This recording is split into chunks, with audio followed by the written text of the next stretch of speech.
Hello everyone, my name is Austin Vensko and I'm joined by Ali Al-Bustami, and this is our project for ECE5831, Pattern Recognition in Neural Networks.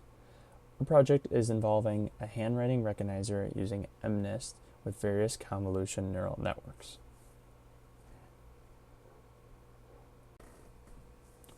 For our project, we're going to discuss it into 5 main sections. The first being the introduction and impact, talking about the project objective and the benefit that it provides to the field of machine learning. The second is talking about prior work, giving a little bit of an overview of the research that was done and kind of setting up our experiment to decide how we wanted to perform this project. The third is then the explanation of a GUI demo that we created to kind of overview all of the work that we completed to showcase how our different coding actually functions, right? And then the fourth is then talking about our model results comparison, comparing what is the different sampling strategies as well as different architectures to one another and seeing which had the best performance in terms of handwriting recognition. And the last is about a discussion and next steps where we talk about the summary of all the work that was completed as well as what would be future work that someone could expand upon given the result that we discovered in our project. So before we jump into the project itself and its deliverables and objectives, I want to take a moment to explain what we mean by a handwriting recognizer. So the technical term is an optical character recognition model, or an OCR. And so the OCR's purpose is to be able to convert images of text to readable, editable, and searchable text by a machine or computer, right? And from an OCR, there's 3 main benefits: efficiency, accessibility, and automation. So an example of efficiency is significantly speeding up document processing, which is shown here to the right, kind of digitizing contract and court records in like a legal setting, as well as accessibility, which is able to convert scanned content into audio formats for those with visual impairments. And then the last is automation, being able to support extraction of data from documents, such like in business documents with various data. And so the OCRs are extremely powerful tools that allow for this image conversion to machine formats to be able to extract a lot of data and information to support workflows. So now that we've defined what an OCR is, we can then talk about what is the objective and main deliverables that will come of this project. So more specifically, the project objective is to be able to create an OCR using an MNIST dataset to evaluate various CNN architectures using a pre-list of metrics through a user-friendly GUI, right? And as a result of this objective, we want to be able to achieve the following deliverables. The first is a GitHub repository showing all of our code. The second are 3 trained models, a baseline ResNet 18 and mobile Net v2. The third is the GUI itself, which will come in the form of a URL that can be freely accessed to test these various models. And to the right, it kind of gives a picture of what that GUI might look like, where we'll be able to select the model, the epochs, the batch size, the learning rate, and the data set. And then finally, a performance metrics report, which will actually define the effectiveness of these various models being compared to one another. So this project is extremely unique because it not only explains what OCRs are, but does so through a user-friendly GUI in terms of classification capability and error analysis. From here, the next part of our project was figuring out a way of understanding more about OCRs and really getting a sense of a literature view of what exactly OCRs do, right? So the following papers that you see here are those that use CNNs to build OCRs, implementing the MNIST dataset just like our project objective. The first is AdabuCNN, which is shown here to the right, which talks about classifying imbalanced multi-class datasets just like MNIST using transfer learning. The next is WaveMix, which talks about using a wavelet transformation to kind of be a resource-efficient neural architecture and using so in a discrete 2D way. The third is deep Bayesian activity learning, which address biases in uncertainty estimates using active learning. And so the culmination of all the knowledge gained from these sources really helped to define the structuring of the project experiment. So again, from this research, we're able to explain our experiment setup into four main categories. The first of two are models and dataset configuration. So in terms of models, we decided that we wanted to compare our OCR using a baseline CNN, which is a custom baseline CNN that's shown here to the right, a ResNet 18, and a MobileNet v2. Whereas a dataset configuration that we want to implement was the MNIST by class dataset, which contains 62 classes of digits and upper and lower case letters. This is essentially a standard train set split provided by the dataset, but with an additional 10% of training data held out for validation. So the purpose of this model setup is really to ensure that each of these CNNs can be evaluated fairly to one another.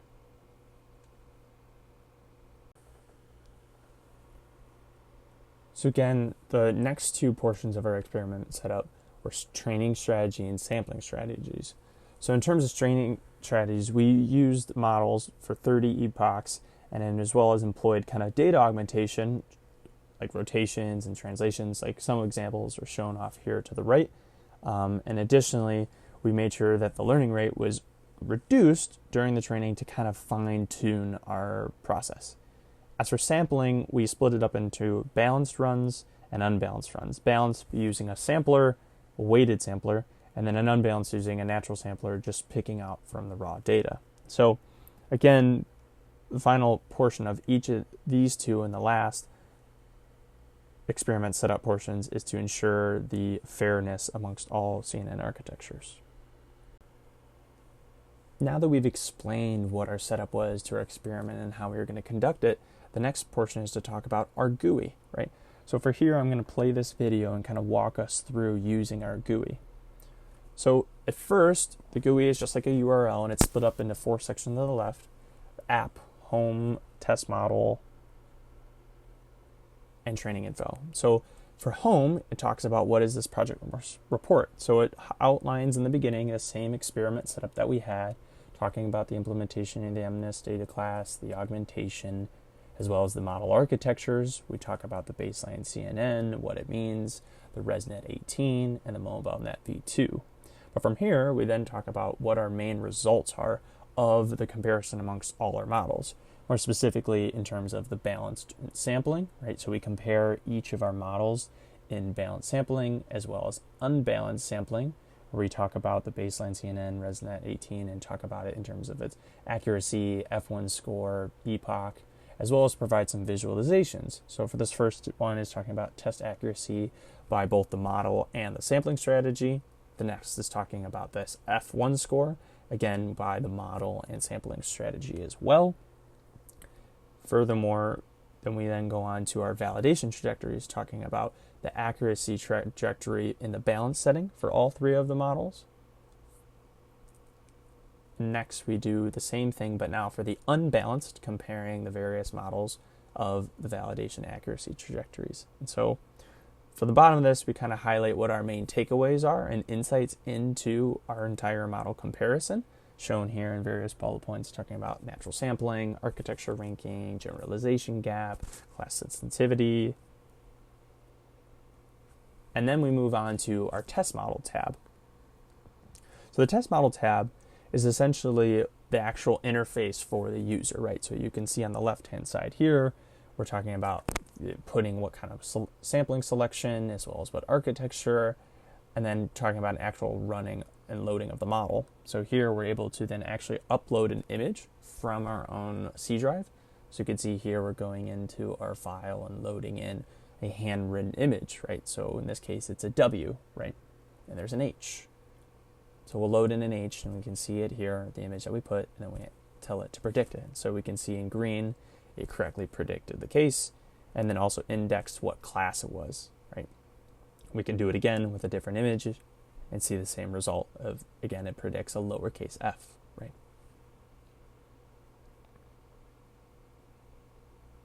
And so again, you can repeat this for each of the other architectures and then load in any other handwritten images and see, does it actually predict the correct letter? And so again, it seems like in our cases it does.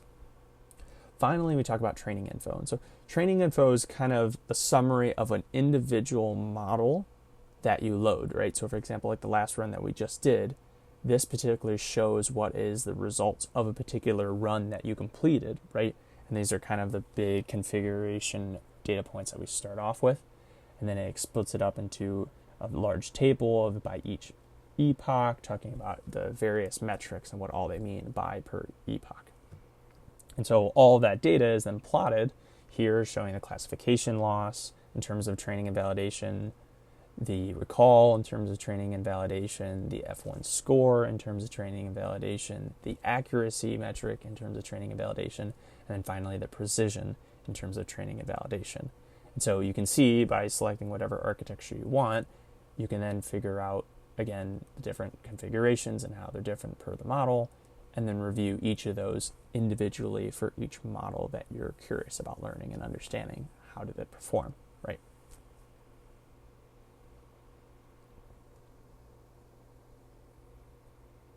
I believe that's it. So we'll then move on to talking about our results.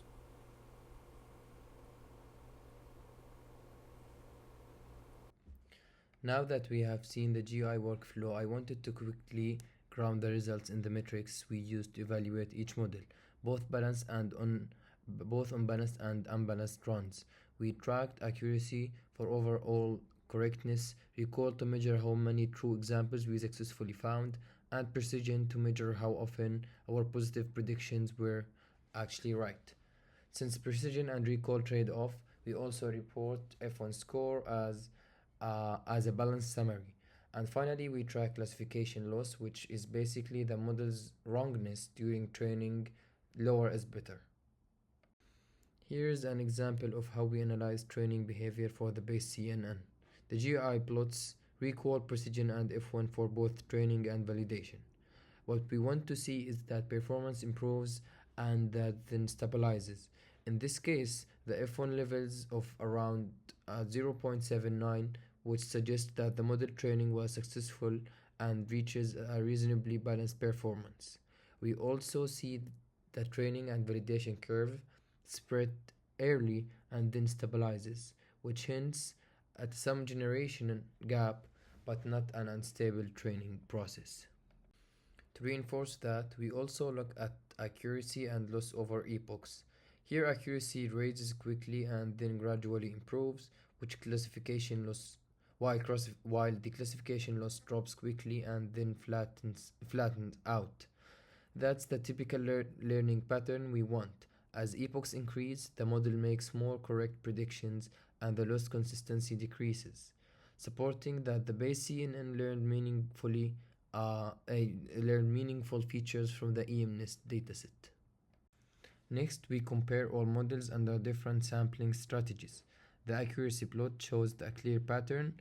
Unbalanced training produced higher test accuracy than balanced training across models. Our interpretation is that matching the training distribution to how the data naturally appears can matter more than forcing balance. On the F1 side, we see ResNet 18 achieves the strongest balanced performance, while the highest F1 in the unbalanced setting, which is why it stands out as the best overall performer in this comparison. This trajectory plots help explaining why. With balanced sampling, validation accuracy tends to plateau around 15 epochs, meaning the model stops improving earlier. But with the unbalanced sampling, validation accuracy keeps improving through around 28 epochs. Our takeaway is that balancing can reduce effective diversity, so the model learns less and converges early, while natural distribution keeps giving them variety that supports continued improvement. This table summarizes the main numbers. ResNet 18 is in top accuracy model, reaching 88.13% accuracy in the unbalanced settings, with F1 score of 78.07. But what's interesting is that MobileNet V2 is extremely close, 87.85% accuracy within about half percent of ResNet 18, while being much smaller and more efficient, which matters for source-constrained deployment. And across the board, the accuracy gain from unbalanced sampling is around 4.7% to 5%, which match what we saw in the plots. To wrap up the results, our project goal was to build an MNIST handwriting recognizer and benchmark 3CNN architecture through the Streamlit GUI and metrics report. The final takeaway is ResNet 18 scores the highest accuracy, Mobile VNet was nearly as good but smaller and faster, and unbalanced training worked better, likely because the balanced approach used variety and made models stop improving sooner. For next steps, we would deepen the analysis rather than just reporting headline numbers. First, we would add structured error analysis like confusion matrix and highlight common confusions like capital I versus capital L or capital G versus capital Q to understand where failures come from. Second, instead of simple balanced sampling, we would test stronger imbalance methods like boosting style approaches, especially for rare hand classes. Third, we would expand benchmarking to deployment metrics, including model size and inference speed to better quantify MobileNet v2's real advantage. And finally, we would explore advanced baseline referenced in prior work like wave mix and active learning approaches such as BLA and CE to see if we can become more data efficient and push performance further. And finally, these are the sources we built on for the OCR context and our prior work direction.